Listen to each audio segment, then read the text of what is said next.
আমাদের মাননীয় প্রধান অতিথি তিনি খুব চমৎকার ভাবে সাবলীল ভাবে সাদামাটা ভাবে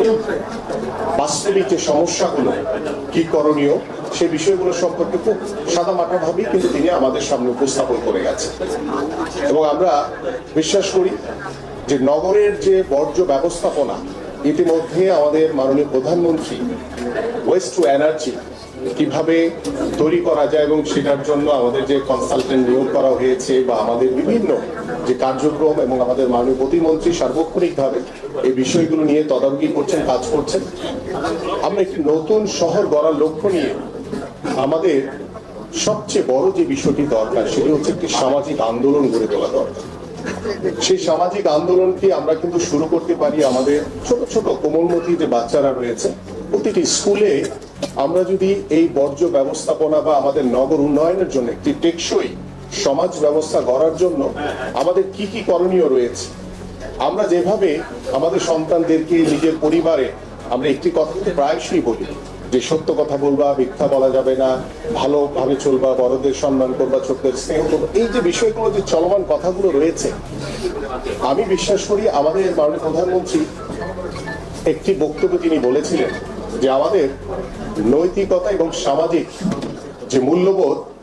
সেগুলো আমাদের সন্তানদের ভিতরে নতুন করে কিভাবে ইনপুট দেওয়া যায়, কিভাবে তাদের ভিতরে সেগুলোকে জাগ্রত করা যায়, এই বিষয়গুলো নিয়ে ইতিমধ্যে কিন্তু কার্যক্রম শুরু হয়েছে। আমি আশা করি যে আমাদের প্রশাসক এবং আমাদের যারা উত্তর সিটি কর্পোরেশনের কর্মকর্তা রয়েছেন, আপনারা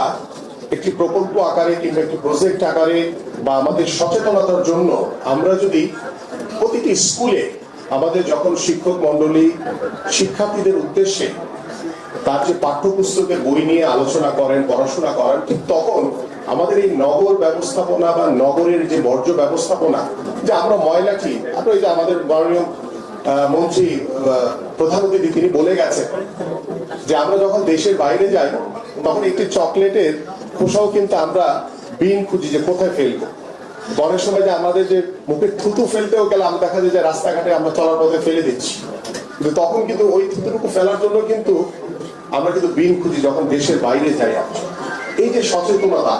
এইটুকু দরকার আমাদের একদম রুট লেভেলে। আমরা যদি ছোটবেলা থেকে যদি আমাদের সন্তানদেরকে এই বিষয়গুলো সম্পর্কে যদি অবগত করতে পারি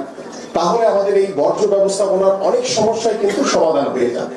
আরেকটি বিষয় আছে যে ইতিমধ্যে আমাদের মাননীয় প্রধানমন্ত্রী আপনারা সবাই জানেন যে সারা বাংলাদেশ ঘুরে তিনি আমাদের যে খাল খনন কর্মসূচি শহীদ রাষ্ট্রপতি জিয়াউর রহমানের সেই বিখ্যাত তার সেই খাল খনন কর্মসূচির মাধ্যমে যেভাবে আমাদের জলবায়ু পরিবেশের যে পরিবর্তনের লক্ষ্য নিয়ে তিনি কাজ করেছিলেন, আমার কাছে মনে হয় যে আমাদের ঢাকা শহরে যে খালগুলো রয়েছে এই খালগুলো নতুন করে প্রকল্প করে খনন করাটা আমাদের জন্য একদম অপরিহার্য হয়ে পড়েছে। যদি এটা করতে পারি তাহলে আজকে দেখেন বৃষ্টিতে কিভাবে গুলশান বনানী থেকে শুরু করে ঢাকা শহর কিভাবে পানির তলে চলে গেছে। তো এটা বলে কিন্তু হচ্ছে এই যে পলিথিন বিভিন্ন বর্জ্য যে আমরা নির্ধারিত জায়গায় ফেলি না, আমরা যেখানে সেখানে যত্রতত্র ভাবে ফেলে দিই, যার কারণে এই সমস্যাগুলো তৈরি হচ্ছে। তো আমরা একটি সুদূর প্রসারী চিন্তা ভাবনা করে সুদূর প্রসারী পরিকল্পনা করে যদি আমরা এই কাজগুলো করি, কারণ অনেক সেমিনার হয়েছে, অনেক আলোচনা হয়েছে, অনেক সমালোচনা হয়েছে, কারণ নগরে যদি কোনো সমস্যায় সরাসরি টার্গেট থাকে প্রশাসক, প্রশাসক তো একজন ব্যক্তি, তিনি একা কি করবেন, তিনি চাইলে পুরা